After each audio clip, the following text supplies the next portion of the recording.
ये भोग बुद्धि जब तक हमारे हृदय में बनी रहेगी तब तक लौकिक पारलौकिक उन्नति नहीं होगी। आज बड़ी दुर्दशा है कि ब्रह्मचर्य का खिलवाड़ बनाकर नाश किया जाता है। पूज्यपाद सिवड़िया बाबा जी कह रहे हैं, अष्ट मैथुनों के द्वारा ब्रह्मचर्य का नाश होता है। पहला, अष्टमैथुन में किसी जगह आपने पढ़ा काम संबंधी बात, या आपने किसी जीव को भोग करते हुए देखा, पशु पक्षी किसी को, या आपने चित्र देखा या चलचित्र देखा भोग संबंधी, तो आपके हृदय का चिंतन होगा काम का। और हृदय में एक नाड़ी है, भीष्म पितामह जी ने महाभारत में वर्णन किया है, बहुत सुंदर व्याख्या की है ब्रह्मचर्य के विषय में। एक पंचचूड़ा नाम की अप्सरा ब्रह्मलोक से आई थी, देवर्षि नारद जी ने उससे वार्ता की। शास्त्रों में तो सब खोल खोल के वर्णन किया गया है। मूल जो धर्म का मूल है, अध्यात्म का मूल है, वो ब्रह्मचर्य है। इस पर चर्चा प्राय नहीं होती, संकोच होगा। और जब ब्रह्मचर्य पर चर्चा नहीं होगी तो नींव मजबूत नहीं, आप महल कितना बढ़िया बना दो, भर भरा के गिर जाएगा, उसमें कोई महत्व नहीं। ब्रह्मचर्य बहुत आवश्यक वस्तु है। तो पहला है, किसी जगह हमने पढ़ा काम संबंधी बात, या हमने काम संबंधी क्रीड़ा देखी, पशु पक्षी किसी की भी, या हमने चित्र गंदा देखा या चलचित्र देखा, जो आज सिनेमा आदि में, मोबाइल आदि में आप सर्च करके देखते हैं बहुत। ये सबसे पहला अष्टमैथुन में है। इससे देखो, केवल मछली के मैथुन को देखने के कारण सौभरी ऋषि का हृदय जो भगवान के चिंतन में लगा था, हटकर स्त्री चिंतन में लगा और 50 राजकुमारियों से ब्याह किया मानधाता की। तो हमारे हृदय में एक मनोवाह नाड़ी है। कहीं हमारे शरीर में वीर्य की थैली नहीं है, जैसे पित्त की थैली या मलाशय मूत्राशय, ऐसे कोई वीर्य की थैली नहीं है। उस मनोवाह नाड़ी को रक्त की मथानी कहते हैं, जहां हम गाढ़ चिंतन काम किया। तो अष्टमैथुन में पहला मैथुन हो गया। वो मनोवाह नाड़ी पूरे शरीर से रक्त से मथ करके वीर्य को एकत्रित कर देगी।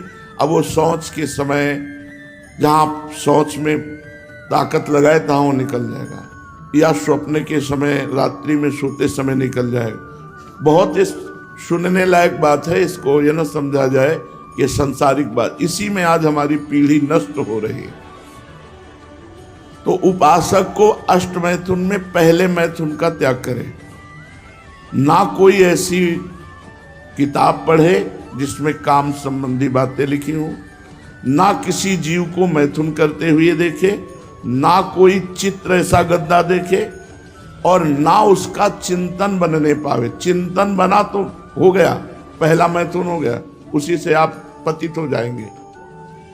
भगवान ने गीता जी में कहा, ध्यायतो विषयान पुंसान संगास्तेषु उपजायते, संगात संजायते कामा, कामात् क्रोधो विजायते, क्रोधात् भवति सम्मोहा, सम्मोहा स्मृति विभ्रमा, स्मृति भ्रंशात् बुद्धिनाशो, बुद्धिनाशात् प्रणश्यति सर्वनाश। जब हम काम का चिंतन करते हैं, वही हमारा सर्वनाश का कार्य बन गया। बहुत ध्यान से सुनो। कोई चित्र, कोई सिनेमा, कोई मोबाइल से गंदी बात, या किसी जीव को मैथुन करते हुए देखना और उसका चिंतन करना, ये पहला मैथुन हुआ। अष्टमैथुनों में एक में पतित हो जाएगा। दूसरा, 4 पुरुष बैठ करके काम संबंधी स्त्री के अंग प्रत्यंगों का वर्णन करना, काम संबंधी बातें करना, काम संबंधी अश्लील बातों में कितना सुख है ऐसा चर्चा करना, इसके चर्चा करने से चिंतन बनता है। फिर वही बात आ गई, जैसे पहले अष्टमैथुन में, दूसरे इसमें भी वही चिंतन होगा। जहां चार लोग बैठ, बोधयंता परस्परम, मच्चित्ता मदगत प्राणा बोधयंता परस्परम, कथयंति च माम नित्यम तुष्यंति च रमंति च। हमें चाहिए हम चार लोग बैठकर भगवत चर्चा करें, भगवान के रूप गुण लीला महिमा की चर्चा करें। अगर हम स्त्री संबंधी चर्चा, काम संबंधी चर्चा और काम सुख संबंधी चर्चा, तो हमारे हृदय में मनोवाह नाड़ी एक्टिव हो जाएगी, वो अपने आप हो जाएगी और आपके पूरे शरीर से रक्त को मथ करके वीर्य निकाल देगी। और वो किसी भी तरह निकले और तुम्हें पता भी नहीं चलेगा, निकल जाएगा। तीसरा, एकांत में इशारे करना, हास्य विनोद करना, काम भाव से छूना, पास बैठ करके एकांत में चिंतन बनेगा, फिर वही दुर्दशा हो जाएगी। अष्टमैथुनों में तीसरे में कभी भी कहीं भी किसी भी तरह से ब्रह्मचर्य साधन करने वाले को माताओं बहनों के साथ एकांत सेवन नहीं करना चाहिए। बलवान इंद्रिय ग्रामो विद्वानमपि कर्षति, इंद्रियां बड़ी बलवान हैं, वो बड़े बड़े विद्वानों को भी आकर्षित करके बलात् भ्रष्ट कर देती है। चौथा, एकांत से किसी स्त्री को चोर दृष्टि करते हुए काम भाव से देखना, वो नहीं देख रहे, आप छुप कर देख रहे हैं और पूरी तन्मयता से। ये अष्टमैथुनों में चौथा है। किसी भी माता बहन को काम दृष्टि से चोर कर देखना, चोर मतलब एकांत होकर के वो नहीं देख रहे लेकिन आप देख रहे हैं, अष्टमैथुनों में ये चौथा, ये भी आपको भ्रष्ट कर देगा। पांचवा,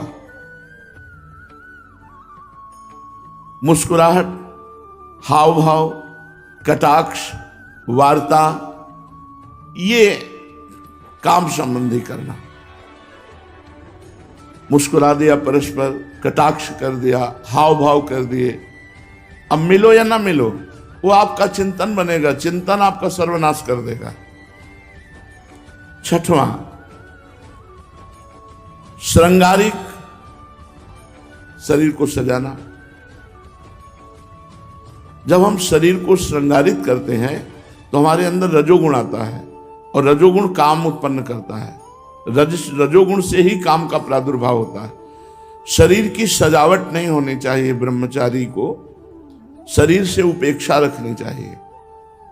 हमें स्नान दिनचर्या के लिए करना है, वैष्णव श्रृंगार प्रिया प्रीतम की सेवा के लिए करना है। प्रभु की प्रसादी माला, प्रभु का चंदन, प्रभु की चरण रज, प्रभु का प्रसादी इत्र, प्रभु का प्रसादी उच्छिष्ट, यही हमारा जीवन है। बाहरी श्रृंगार हम अच्छे लगें इस भाव से क्रीम आदि लगाना या और भी श्रृंगारिक ये नहीं करना चाहिए। ब्रह्मचर्य धारण करना है तो श्रृंगार से बचना चाहिए। उपन्यास, समाचार, नाटक, अश्लील दृश्य, ये आपको कल्पनाओं में भटका देंगे, वैसी कल्पना बनने लगेगी, फिर वही भ्रष्ट हो गया। सातवां, किसी के द्वारा भोग की बात सुन करके उसकी प्राप्ति के लिए प्रयत्न करना, यह अष्टमैथुनों में सातवां है। भोगों की बातें सुन करके अब हम पागल हो गए और हमारा चित्त खोजने लगा कि कहाँ हमें भोग मिले, कैसे भोग मिले, इससे भी भ्रष्ट हो जाएगा, पतित हो जाएगा। आठवां, प्रत्यक्ष सहवास, प्रगट में संभोग। ये 8 प्रधान अष्टमैथुन कहे गए और अष्टमैथुनों में ही प्रगट संभोग के अंतर्गत ही हस्त क्रिया आती है। ये इतनी भीषण बीमारी है, इतनी जोर से फैली हुई है कि चाहे बच्चा हो चाहे बच्ची हो, कुसंग के प्रभाव से एक 12 वर्ष के बच्चे से पूछा तुम्हें कैसे ज्ञान हुआ ये, क्योंकि लक्षण दिखाई देते हैं, जैसे चेहरे में देखो तो एक दृष्टि होती है अपने लोगों के पास, जहां उस दृष्टि से देखो तहां पता चल जाता है ब्रह्मचारी है कि नहीं है। 3 चिन्ह तो एकदम स्पष्ट उसके दिखाई देते हैं, नाक से लेकर मस्तक तक स्पष्ट एक दृष्टि में पता चल जाता है कि ये स्त्री सहवास से है या हस्त क्रिया से है। बहुत बुरी दशा हो जाती है, ये बहुत बुरा रोग है। उसने कहा हम विद्यालय में सीखा बच्चों के साथ, ये बालकों से लेकर के बड़ों तक,